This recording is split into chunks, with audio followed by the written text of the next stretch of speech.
on YouTube. Yeah, fantastic. Hi, everybody. We're just waiting until all the inner tubes, all the interwebs, not the inner tubes, all the interwebs get connected. Everything's gooding. Looks like there's a little ad or something playing here. Got to pay the bills. That's good. Okay. So yeah, we're on live on YouTube. How cool is that? I want to welcome everybody who's watching us. We have a great group of people here. If you're just joining us and you didn't just watch the premiere of the Patagonia 2020 video, you might be a little lost. And so after we're done chatting, you might want to zip over there and watch that. There's a link to that video in the description of this video. But I want to introduce everybody here that's on Zoom with me to you. And so right over here, yeah, right over there, I think somewhere, is Ayleen Martinez. Hola, Ayleen, ¿cómo estás? Hola, hola a todos. Muy bien. Ayleen, as you saw in the video, is an adventure traveler. She rode from the very south of the Americas all the way to the very north of the Americas. And so she did that alone. And that was last year in 2019. That's when that happened. And so we'll talk a little bit more about how we met and our trip through Patagonia. And then also joining me down right beneath me here, this is Jenny. She's my niece.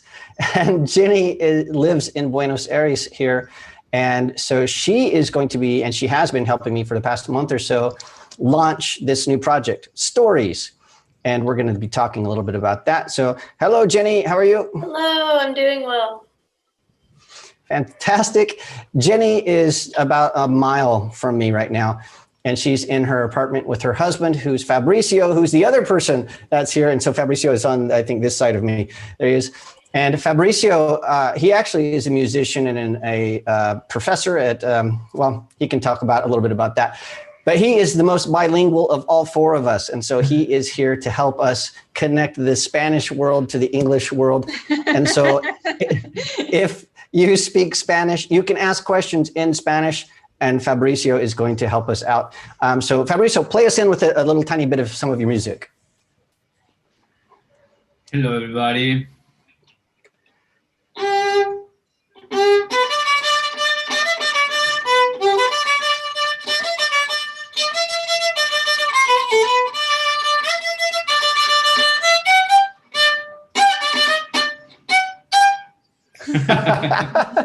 Fantastic.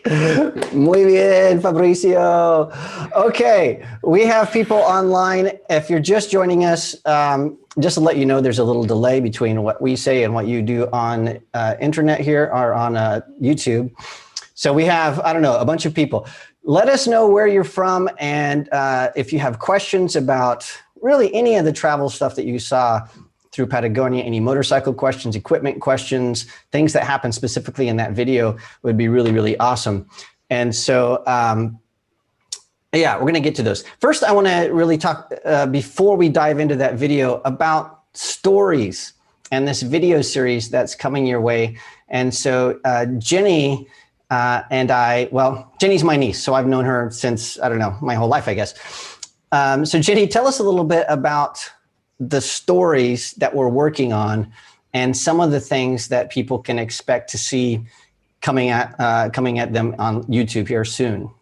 Okay, well, first of all, I've been lucky enough to meet up with you on your journeys throughout the years, really, at different various points across South America. And every time we get together, you always have new stories to tell me. And it's really fun. There's stories funny from Uncle Mark. Yes, stories from Uncle Mark. And so I'm really excited to be part of this, sharing these stories with the rest of the world or whoever wants to see them. And I have with me a visual aid that I will bring out.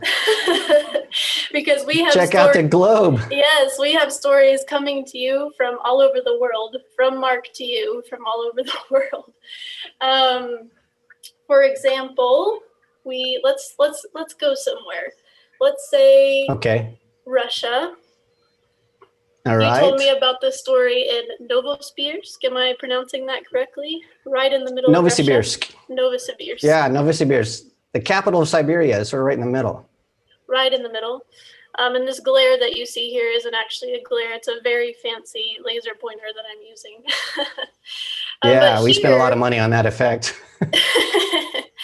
This was a really important sort of turning point in your journey, both figuratively and literally. It's where your motorcycle got its official name, Shifty Drifty. People may or may not know that that's the name of your bike. But before you arrived in Novosibirsk, that was not the name of your bike. But through various circumstances, meeting some new friends, some funny stories that led up to it, before you headed off to Mongolia over this way, some things happened. You had to turn around. It's a really long story, but it's a good story, and that's how your motorcycle got its name. Yeah, the Shifty Drifty story is one of my very, very favorite stories. Part of the reasons that some of these stories haven't made it to YouTube is because it's really difficult to tell the stories without having a camera crew to film what was happening. And so that's what Ginny's going to be helping with, is she's going to be interviewing me, and then we'll be telling the stories almost like we're hanging out with you, people at home. And then we'll fill in the blanks with photos and videos and anything that we have, WhatsApp conversations, audio recordings, sort of the stuff that we did. Some of the audio that you heard in the Patagonia video from Eileen were audios that she sent me in WhatsApp. And so I had to ask Eileen, hey, can I use our WhatsApp conversations to add voiceovers? And so when she was really sad about the trip ending and going back, all that stuff was a WhatsApp conversation. So Jenny is instrumental in helping me tell the stories of around the world. What are some other stories that we're working on?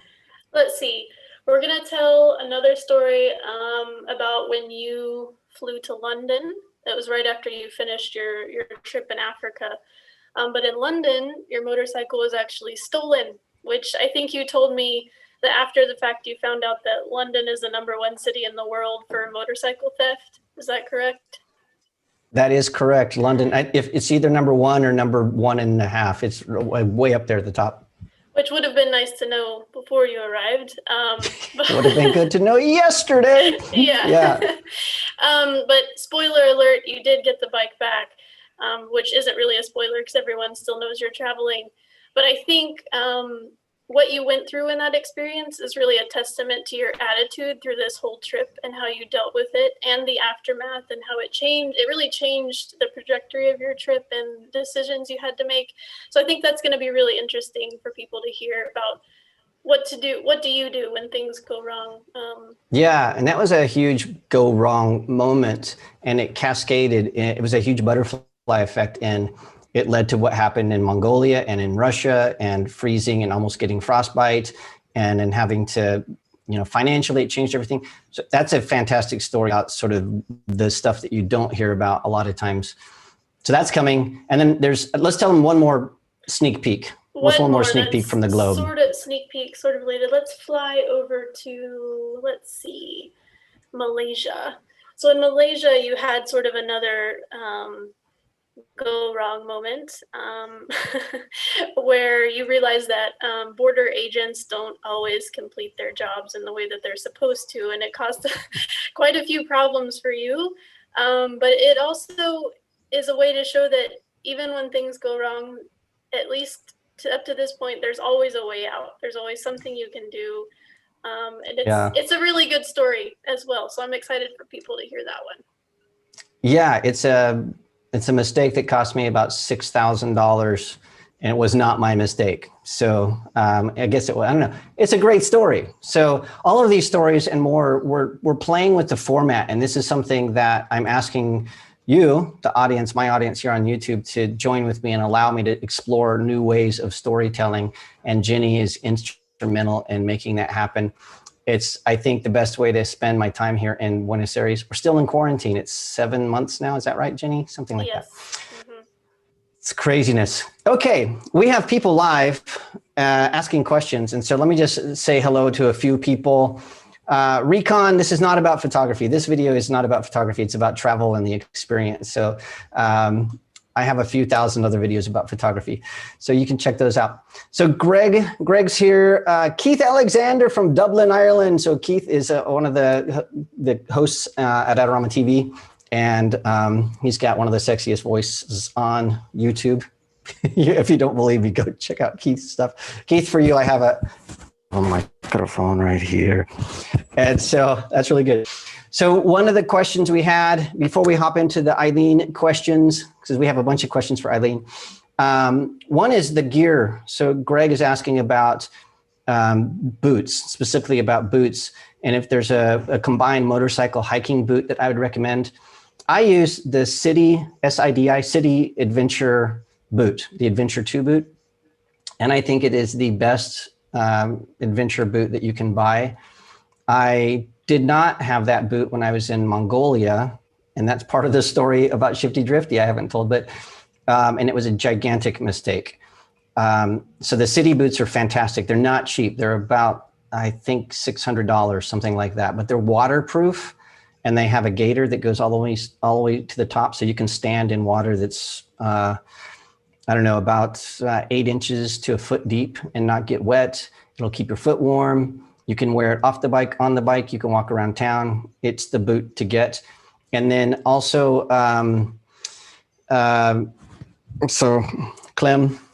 Climb, however you say it, they just came out with a new adventure boot, which I haven't seen, but it's supposed to be pretty awesome. But Ayleen, dos zapatos, what boots do you wear? I forgot, you have some funky boots. I think, Fabricio, you're gonna have to translate which boots do you wear? Yes, yeah.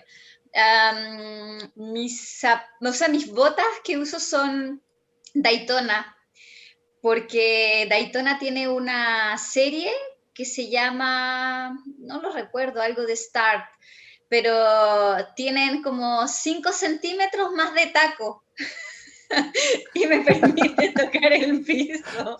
Pero son muy buenas en temperatura, conservan muy bien la temperatura en el frío y son frescas en calor.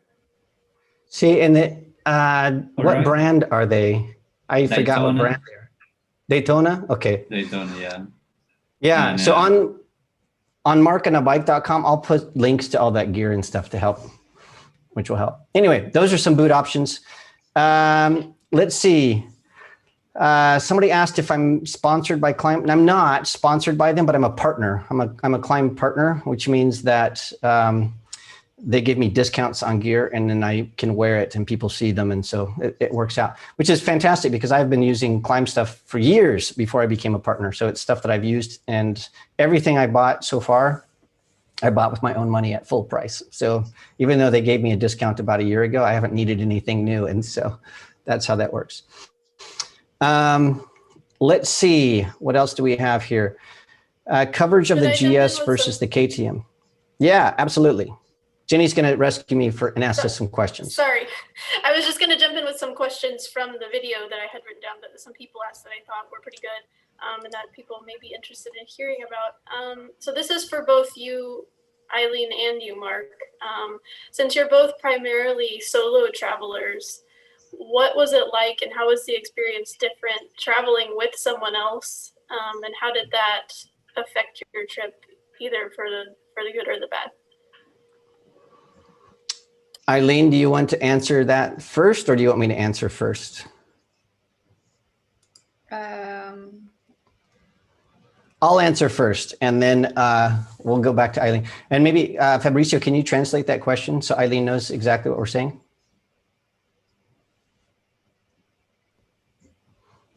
It's the internet. Yeah, that cut a little for me. Please, could you synthesize the question again? That was cut for me. Since both Mark and Ayleen are primarily solo travelers, what was it like for them traveling with someone else on this trip? And how did that change things for them? Sure. Ayleen, la pregunta es, como tanto tú y Mark están acostumbrados a viajar solos, ¿cómo fue la experiencia de viajar con un compañero, con una compañera? Ok, sí. Eso siempre es complejo porque nunca sabes cómo va a ser tu compañero. Más o menos ya el primer día sabes cómo es. Pero con Mark nos llevamos muy bien, a pesar de que no hablábamos ni siquiera el mismo idioma. No sé cómo conectamos súper bien, teníamos una perspectiva súper similar y el viaje fue sin ningún problema. De hecho, me llevé mejor con Mark que con muchas otras personas que viajo y hablamos el mismo idioma. Okay. So I think what Eileen said is, I'm the best travel companion she's ever had. It's awesome. No, translate. Yeah, pretty much. She mentions how complex this can be when you meet just a friend to ride together. But she does mention that you were the person she got along the better. So that's pretty much what you translated yourself. Yeah, I think the interesting thing about traveling with somebody else. So I've only traveled. I don't know why this is not going. I've only traveled with. Let's see. I traveled with Eileen in Patagonia, and our trip was. It was about a week, I think, about 10 days. I think is about what we traveled, and then. The other thing I did is I traveled in the United States with some friends, Danny and Alicia from Spain, and that was about 2.5 months or so. But on and off over the years, I've traveled with people, and sometimes it is a total disaster, especially somebody that you don't know. So Eileen and I had never met each other in person until I arrived in Coyhaique. So we did not know each other at all. And in fact, the way that Eileen, I'm trying to remember how we connected. I think you were following Alicia Sornosa and her trip. So we were traveling together through the United States, and you were trying to join Alicia and Annie and me as we were doing the Western United States. And that's how we connected. Is that right? Mm-hmm. Yeah. And so Eileen, on her way up to Alaska, I was in the United States, and we missed by about, I don't know, a week, something like that. We just missed. And so then Alicia and Danny went back to Spain, and then Alicia and I stayed in touch. And then my plan was to go spend a year in Colombia. And Eileen said, hey, come down. It's summer. You can see the Carretera Austral. And I'm like, let's go. Not knowing I was going to be stranded in Buenos Aires for a year. It's crazy. Yeah, yeah, we didn't know. But I would say I would agree with you. That trip for you and I together was fantastic because I think we have the same way of thinking. The thing that happened, like when your motorcycle broke down, nobody panicked because you've traveled so much and I've traveled so much. We both knew, like, okay, this is not what we planned, but we'll be okay. With a new traveler, it would have been a major meltdown, and then you have to manage the person and the situation, and that's always complicated. That kind of leads into another question that we have here.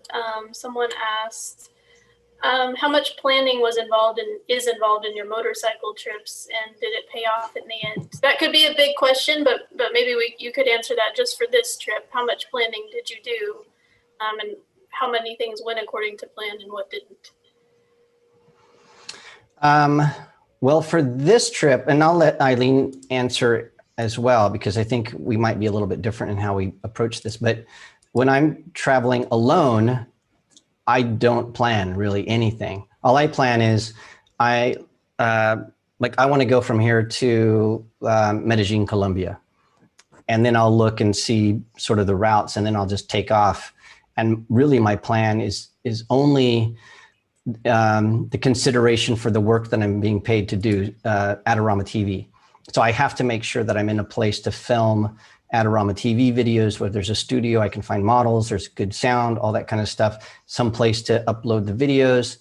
And then I'm able to do that work and make sure I fulfill those obligations. But outside of that, really, I just go to a town, I'll meet somebody, they'll say, oh, you've got to go to this place. It's fantastic. They've got a great restaurant or camping, whatever. Then I'll go there and I'll meet somebody and they're like, oh, you should go. And it's the plan is no plan, my friend Polo likes to say. And that's how I ride. But when you have somebody traveling with you, like when I was with Alicia and Danny or with Eileen, you can't do that because everybody has different obligations. And so you have to sort of plan at least a daily schedule, or, you know, how long you can be together, how much money everybody has, all that, everything changes. So Fabricio, can you ask Eileen that same question and then we'll hear what she says? Eileen, ¿cómo haces tus planes para antes de viajar en motocicleta? Lo mismo, the same. The same. Nunca planifico mucho, pero en la ruta como que al menos sé las cosas que quiero visitar, los puntos turísticos de interés, y luego en la ruta veo cuántos días me voy a quedar, pero no planifico con tiempo nada, la verdad. Yeah, we're the same. I said that she tries to spot some like touristic places and stuff like that. But Yeah, and on same. this trip, Eileen and I, when we met, we had lunch at Eileen's apartment that's in the video. And on that day, and I think the night before, I was at a little hotel and she came over and we talked about, she just said, what would you like to see? Where would you like to go? I'm like, I don't care. I just want to go to El Chaltén and Calafate, and I want to see the mountains and I want to go as far as I can. And she's like, okay, I'll show you this, this, and this. There was really like, we would wake up and Eileen would be like, all right, I think we should go see the Great Caves. I remember the beer. Yeah. Yes. Tell them about the beer. Please. I'll tell them about the beer. I don't have the picture of the beer. No. So we're at Eileen's. I come over. Eileen got beers for us. They were warm beers. And so she said, I'll just throw these into the fridge, in the freezer. I'll put these in the freezer. And I'm like, okay, we'll just let them hang out for 10 minutes. Then we get talking, blah, blah, blah. This is great. We'll go here. We'll do that. I'm like, oh, I need to wash my motorcycle. I don't know. We totally forgot about the beers. And then Eileen's like, the beers. She brings out these beers. And of course, she opens them and they explode. And so Eileen, I have pictures of this. I'm not going to post it because it can be incriminating. But for whatever reason, Eileen decided that she would stop the exploding beer by putting the beer in her mouth. So she's got these bottles of beer. Like, you were very lucky. Very lucky. I don't know how the beer didn't come out your nose. It's awesome. Oh, okay. What other questions do we have, Jenny? We actually had a few questions about the wind. So I'll just let you talk about what that was like, because you can see it in the video, but if you could tell us from your experience what experiencing that was like. Yeah, and the wind specifically, so there's a huge geographic boundary from Chile to Argentina. That's the Andes Mountains. And on the Chilean side of that boundary, windy, but it's not dangerous wind. It's just normal, really, really windy. And as soon as we got to the border of Chile and Argentina, you can see in the video where the wind is so bad, my phone almost flew out of my hands. And if you listen really close, you can hear me screaming, I can't hold the phone in my hands. And so Eileen, her motorcycle was blown to the ground 2 times before the border, I think. Is that right, Eileen? It was 3 times. Okay, 3 times. And the wind was so strong that even when I would park my motorcycle with the kickstand down, I would have to brace it. It was like you have a team of football players trying to push the motorcycle over. And I'll tell my side of this story, and then Eileen, you can tell your side of the story. But we cut out about 3 or 4 hours of the breakdown along the road because it's so windy. If you put a GoPro on your helmet, it can really mess up your neck. It just like blows your head around. And so just managing the wind normally is difficult. So that's why there's not a lot of video, because just putting that camera up there. But when her battery, the cells inside of her battery died. And so there was no connection. So we couldn't get her bike to go. And so I left Eileen and I rode to Bajo Caracoles through this crazy wind. So it took a little while to get there. And I had a GPS point on my InReach, my Garmin InReach, to know where to go back to and get her. And when I got to the police station, I couldn't get the police to come help us because the I'm sorry, the Zoom is being weird here, but I couldn't get to the police station because the police were out rescuing another traveler. So an RV had not just been blown off the road, but had been totally destroyed. And so they were out trying to get all this wreckage off the road. And so I was waiting in the police station for about 2 hours, maybe 3 hours. And I couldn't communicate with Ayleen because she didn't have a GPS communicator. So Ayleen, tell everybody what you were doing, because you didn't know where I was. You didn't know when I was coming back, nothing. So it was not a fun experience for you. Yeah, the problem was the battery. It was damaged, maybe with the excessive vibration.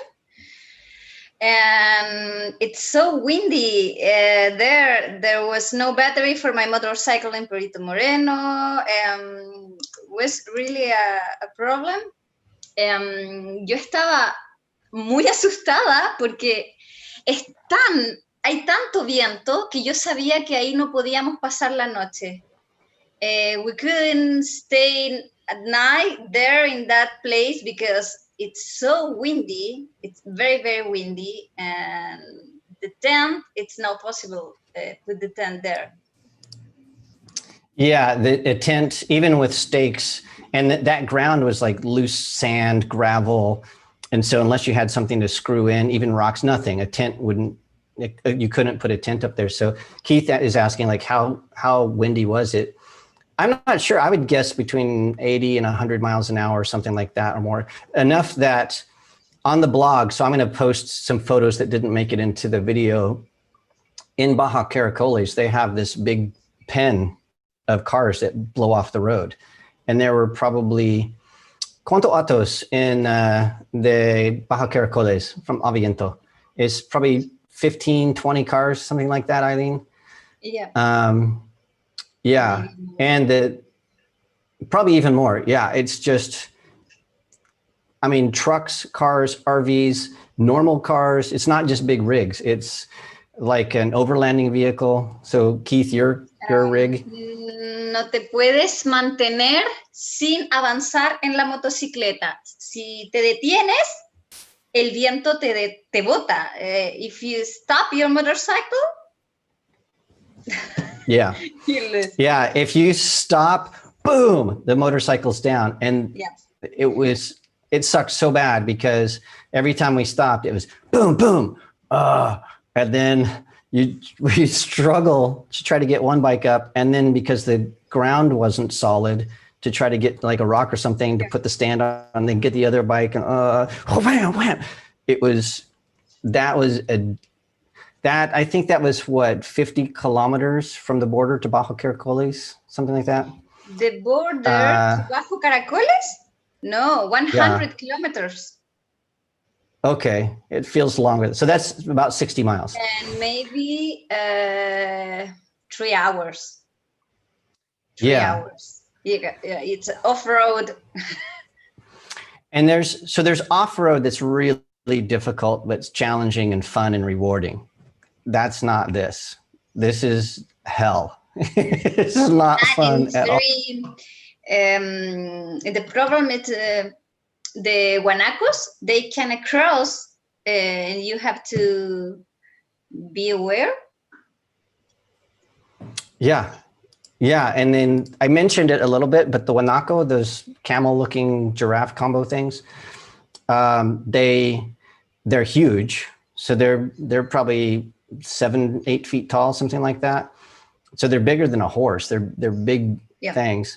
And they are perfectly camouflaged. So you cannot see them in the fields and stuff, and they just sort of whoop, appear. And that was definitely super dangerous. So it's like this amazing, wonderful mountainous trip through Chile and lakes and rivers and glaciers. And then you get into Argentina and it's like death, death, death. It's just scary. All the way to Ushuaia. So yeah, that's sort of how it is. Keith is asking if the wind affects the fuel economy. It definitely does, both ways. So I had an app. It's used for sailing actually, but it's a wind predictor. And on the way from Ushuaia back to Buenos Aires, I used it constantly to predict when I could ride. So I would ride, and then based on the wind prediction, sometimes I'd find a gas station or something, and then I would wait for an hour or two and then go again so I could ride through the heavy winds and stuff. Or I would get up really early or wait later so that I could ride either directly into the wind or the wind behind me. So that's not so bad. It's the crosswind that, because you're literally sideways, and then if a truck goes by, you can fly off the road, or you can fly into a car or into a guanaco, or it was. And there's no footage of that. Here, people say that if you in the morning, very early in the morning, is the best moment to ride a motorcycle in Patagonia. But in the middle of the day, and then the windy is very windy.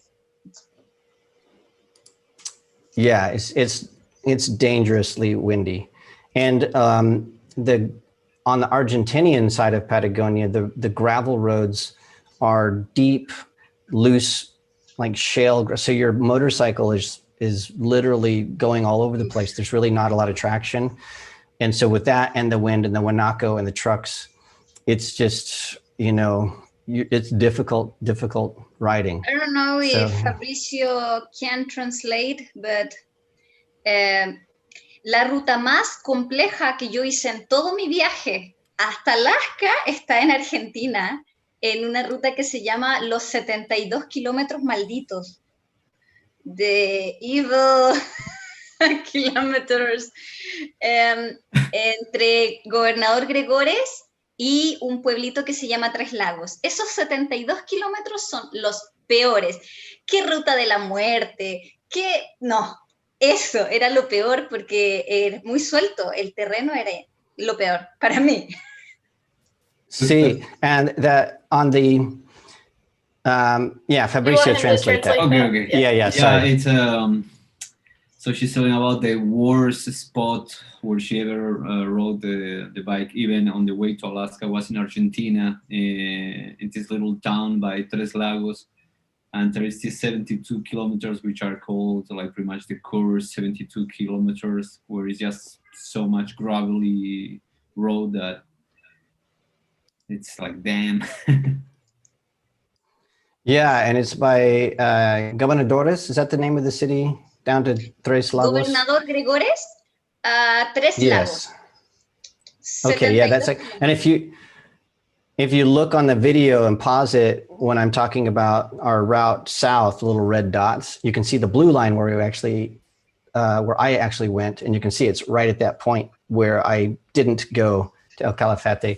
And one of the reasons was it was getting cold. Winter was coming. We were just hearing rumors of coronavirus. It was in February. So I remember when we went through that border of Argentina and Chile, that was the first time I saw a poster saying, hey, have you gone to any of these places? And it was sort of the very, very first hint that maybe this was something that wasn't normal, because we didn't know at that point. We didn't know. And the other thing that was crazy about this, the battery not working turned out to be a blessing for me, because if we had gone to Calafate and El Chalten and done what we'd planned to do, we would have been there for maybe a week or so. And then I would have gone to Ushuaia and Eileen would have gone home. Then I would have been stranded in Ushuaia. So that's when the quarantine hit.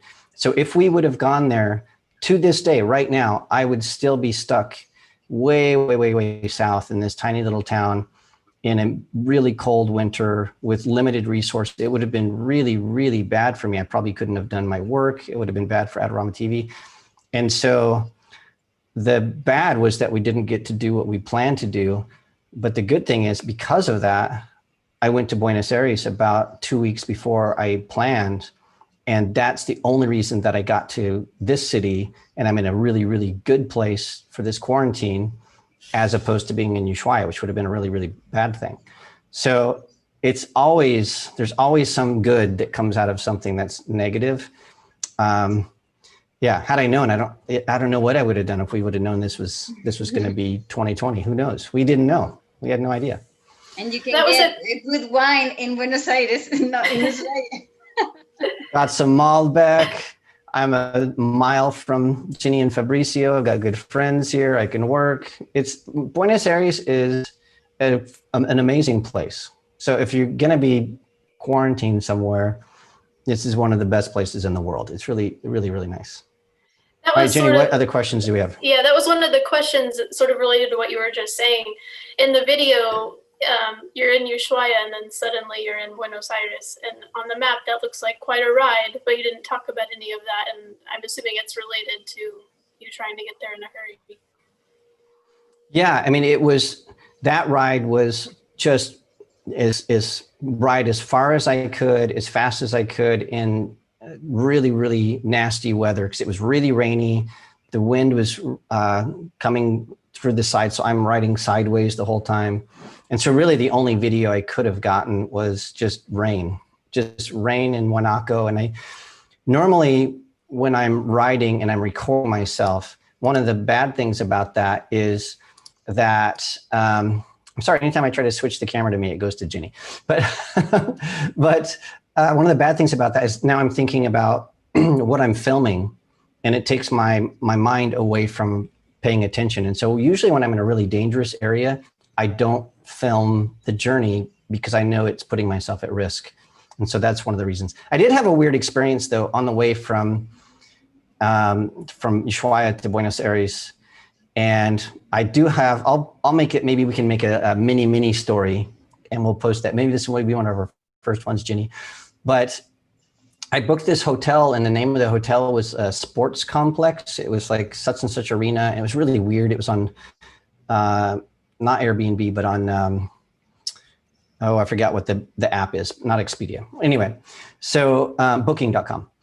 So when I showed up to this place, it was like an arena, like, Bank One Ballpark, like this big arena thing that would probably seat, I don't know, 10,000 people. It's this weird thing. And I'm like, certainly this can't be right because, something is wrong with the GPS, whatever. So I went in to ask like the ticket counters, they got turnstiles, all that stuff. They're like, oh, no, there's a hotel here. So what they do is they have all these teams coming in, like basketball teams, and they have a hotel in this arena where all the basketball teams stay. And then they play their games and thousands of people come watch, and then the team stays there, and then the team bus takes them on to the next place. And so when there's not a lot of people there, they rent out these rooms to just travelers. And so it was so weird. So I had to go into this place, and it's like a full-on arena, hot dogs, beer carts, the whole works. And you go through these hallways, and then it's like all these athletes that are 8 feet tall, and they're from all over the world. And here I am with my motorcycle stuff, and I'm thinking, okay, at least I have a place to stay. And then sure enough, like 9 o'clock at night, air horns, and there were like 8,000 people in the hotel, and they had like this huge tournament. So I can't sleep because there's like this massive basketball thing going on, and we are like just like the craziness and a big scoreboard and all of that. I'm like, how is this a hotel? So yeah, it was just one of the random things that happens along the journey. I don't know. Have you stayed in it? I'm certainly nobody else in the world has stayed there, but me. I don't know. All right. What other questions do we have, Jenny? We've gotten a few questions about equipment, so I'll ask this kind of as one question. First of all, how did you choose the bikes that you choose to ride? And when you have maintenance issues or you need new parts, kind of like when Eileen's bike broke down, does being in different countries make it harder or easier? What's your experience since you've both traveled the world on these bikes? Yeah, I think Eileen's internet has died for a second, so I'll answer until she hops back in. But yeah, so one of the reasons I chose the BMW GS is because of its record as far as the maintenance. I have not had any issues with it at all, ever. So since 2016, I'm approaching, I think, 100,000 miles of riding. No issues at all. So, okay, Ayleen is back. Perfecto. So that's one of the reasons I chose the GS. I chose the adventure version of the bike because it has a larger tank, and specifically for Africa, Siberia, you really need that extra range. And so what a lot of riders do is they'll add a tank. Either they'll add a larger tank, or Ayleen has an extra tank that she carries on her panniers for extended range. But on my G, I was able to ride, depending on where I am, I think it's like 400 miles before I have to gas up again. It depends on if it's off-road, you can go a lot farther than you can if you're zipping along at 80 miles an hour. So I have not had any issues with any maintenance, but I am really peculiar about keeping my oil changed and keeping all the fluids, everything done according to schedule. And there are BMW shops everywhere in the world. So even in most remote Africa, I was always able to find a shop that could do the work that I needed to do, either changing brake pads or changing oil or whatever. So no issue. But one of the things that, one of the very first things that I did with Ayleen is she needed a front brake rotor. So the actual disc that goes on the front of the front brake. And she couldn't get one in Coyhaique. And so I was in Santiago, and I picked up her part in Santiago and rode it in my bike down to Coyhaique. And so that's also not uncommon. If you need a part, you can go on Hub, which is Horizons Unlimited, a bulletin board, a Facebook group, whatever, and say, hey, who's in wherever? Can you pick up this part? And then you send money to a dealer, and then somebody can bring it to you. So I've talked to dozens of riders in like Mongolia and Siberia and Russia for tires and things like that have done that exact same thing. So I don't know, Fabricio, Ayleen dropped off. Can you re-ask her that question? Sure. Ayleen, ¿por qué escogiste la motocicleta que escogiste y esta que tienes? ¿Alguna vez te ha dado problemas? Y también cómo haces para el mantenimiento, si haces algo en especial. La elegí porque dentro de las de alta cilindrada es una de las más bajas. De hecho, la primera mujer que dio la vuelta al mundo de habla hispana la hizo en la misma moto. Y yo le pregunté a ella porque yo mido 1,55. Y no había tenido fallas en la moto nunca. Nunca había tenido una falla, y de hecho no fue una falla de la moto, fue la batería que con tanta vibración murió.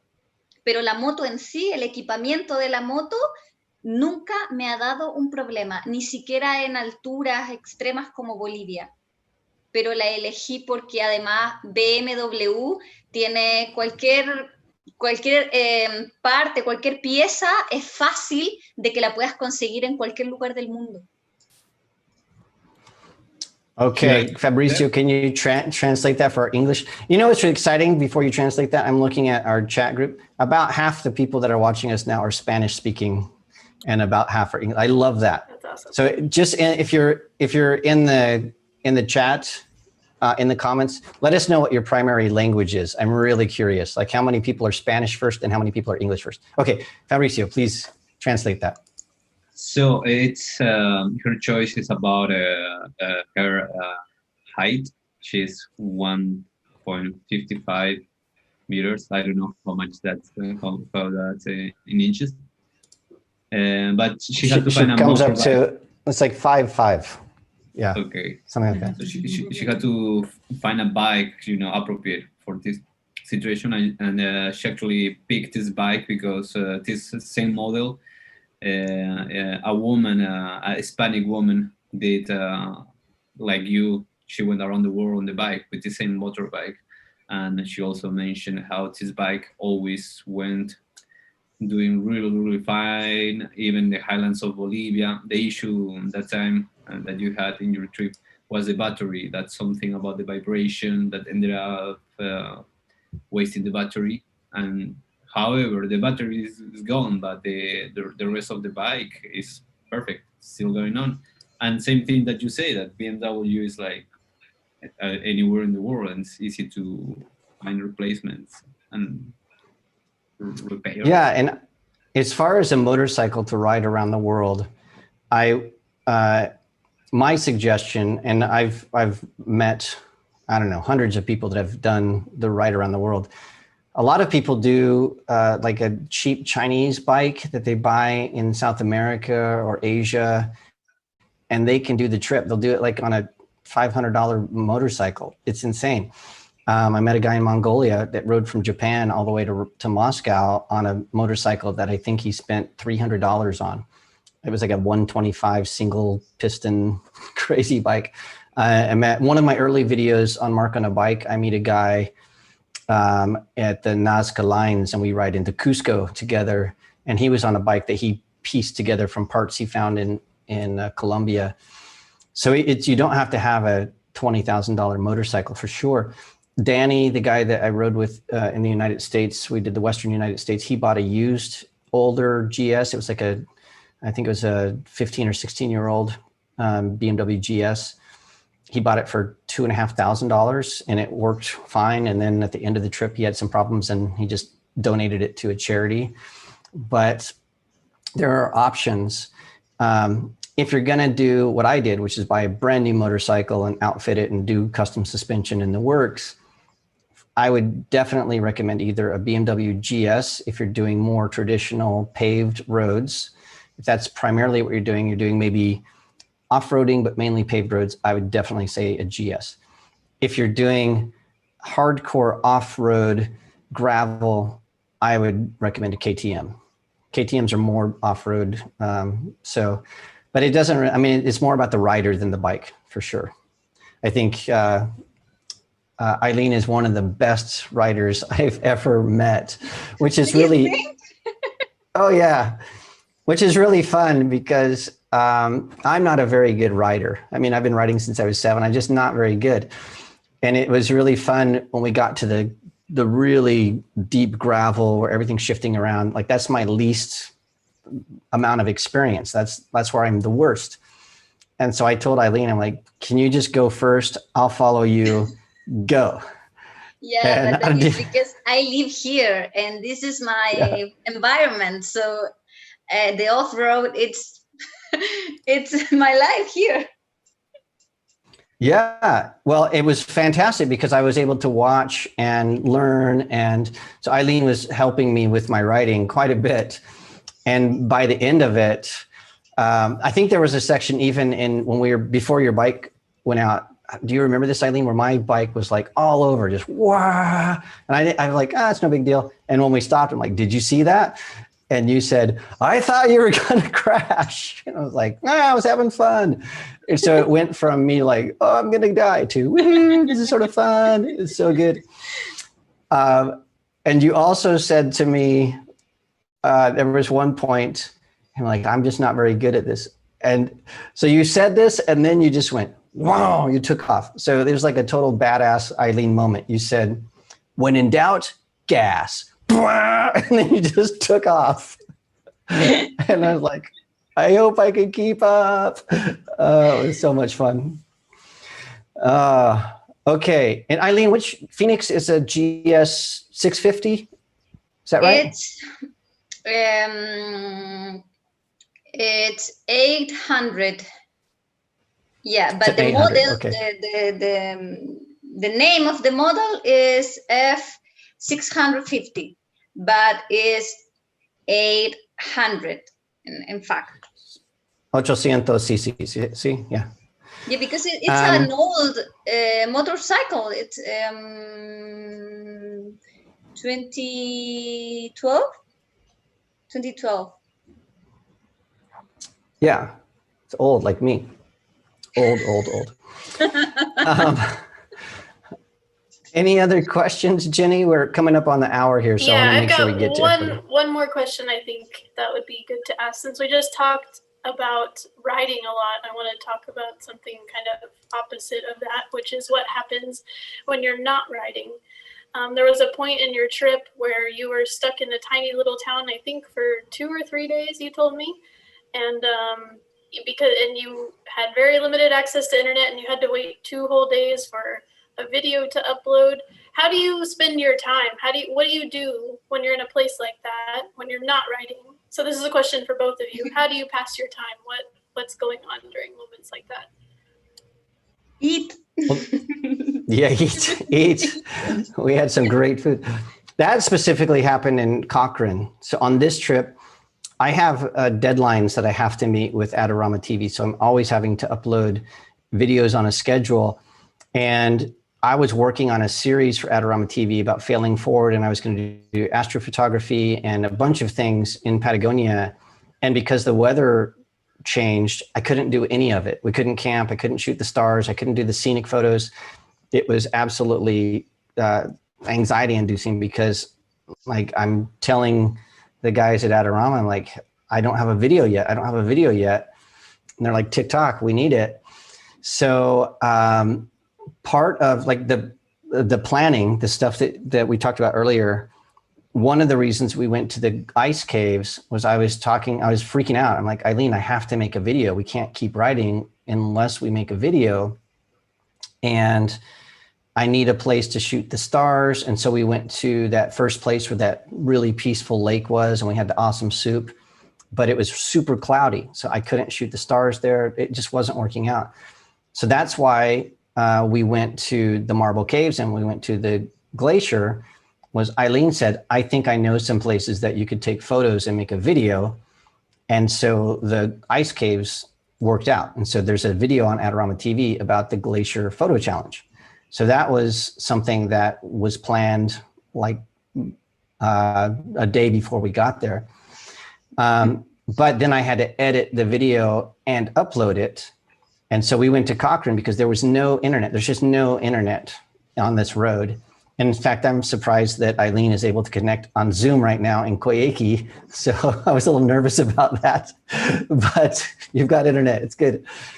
So we went to Cochrane and I edited the video in I don't know, it took me an evening to do that. And then I started the upload and I realized like, what am I gonna do? Because it went, I think I started at maybe 8 or 9 o'clock at night. And then I'm like, okay, we'll just sleep. And then tomorrow when I get up, it'll be done. And it was like at 10% or something. So I told Eileen, I'm like, I can't leave. We have to wait until this uploads. And we ended up, my computer was on full time for, it was almost 3 days, right? It was two full days and a night. Yeah, so almost 3 days it took to upload a 10-minute video. And so we, I mean, there's no real, we couldn't use the internet. We couldn't watch movies because we needed all of the bandwidth to, you know, upload the video. So, I mean, we walked around the town there. We had to get our insurance and permits to cross the border. So we did that. I'm a dog person. And so there were all kinds of dogs. So I played with dogs a lot. Eileen thought I was dog crazy. And get a work in Cochrane because 3 days, 4 days. Yeah. And in the video, it's like, all right, we're going to Cochrane and now we're leaving.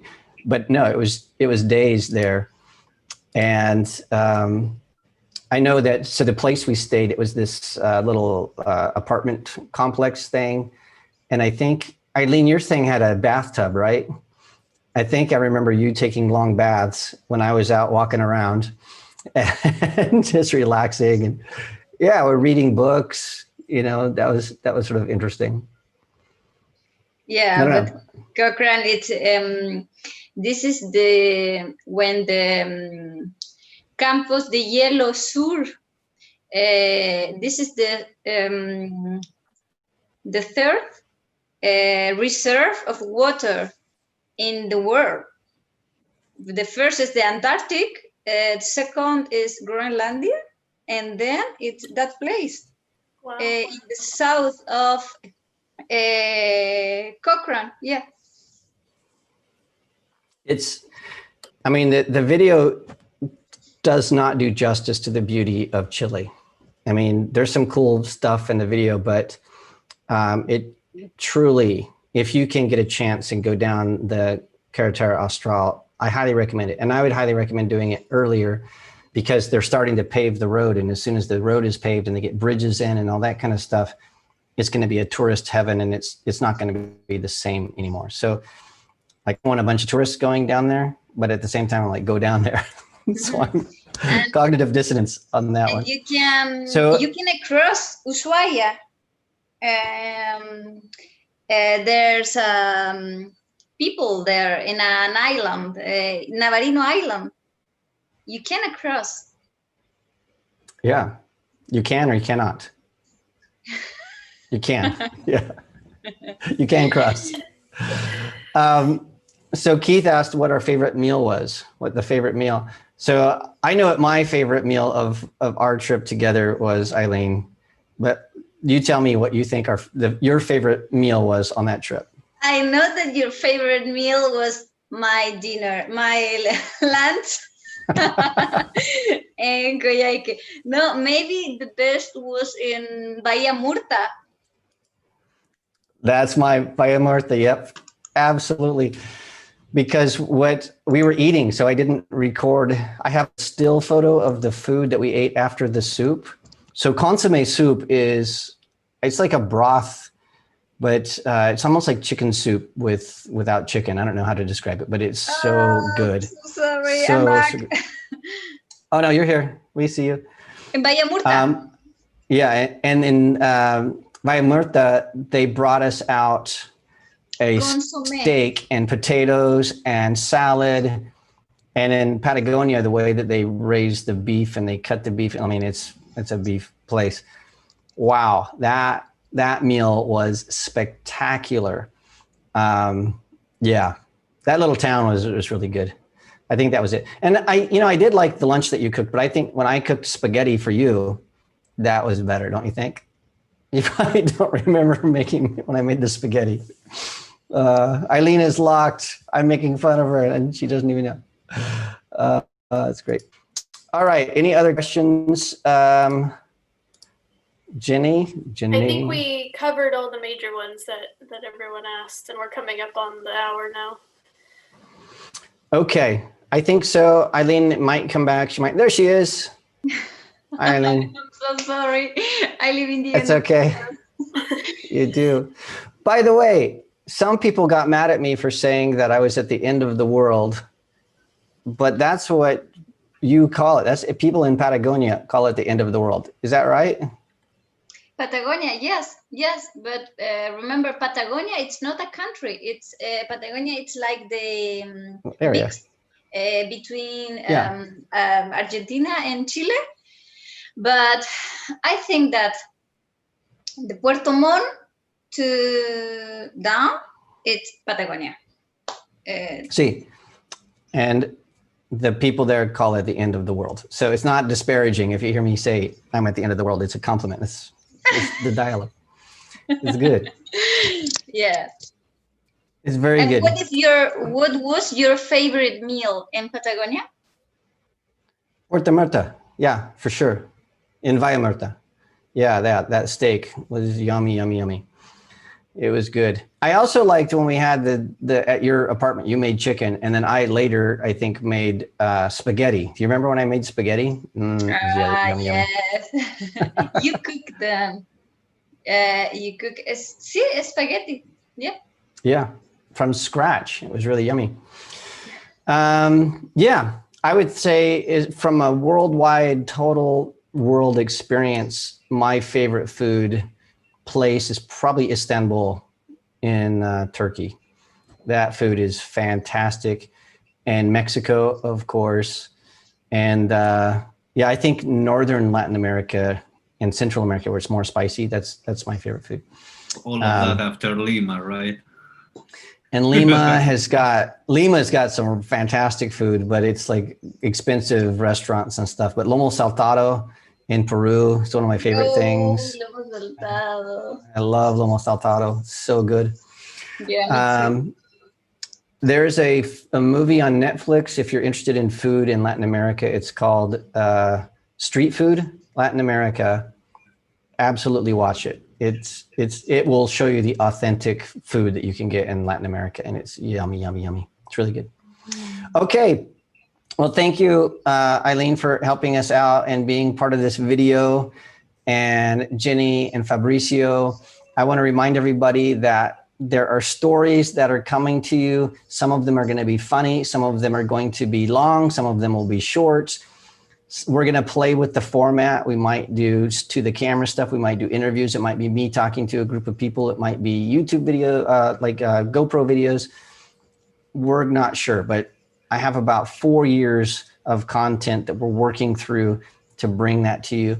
I'm not sure what the very first video that's going to be published is, but we do know that they're not going to be released chronologically. So we're going to try to go through them and find the most significant events that have happened along the way since 2016 and talk about those things first. So I think bike becoming shifty drifty is probably top of the list. Crossing the Atacama Desert is up there on my list. Some of the social change that happened in Chile and Colombia, the protests, the things, the lockdown here. I mean, there's a lot of stories. Literally from all over the world. They're coming all over. from all over. All over the world. So if you have a request, if you're curious about something, you're like, hey, Mark, I know that you talked about this on Instagram. Let me know. Send me a direct message or something in the comment on this video or on the other one. Say, hey, I'm curious about this thing. And then if a lot of people are curious about something, we'll try to push that up to the top of the list to make the stories.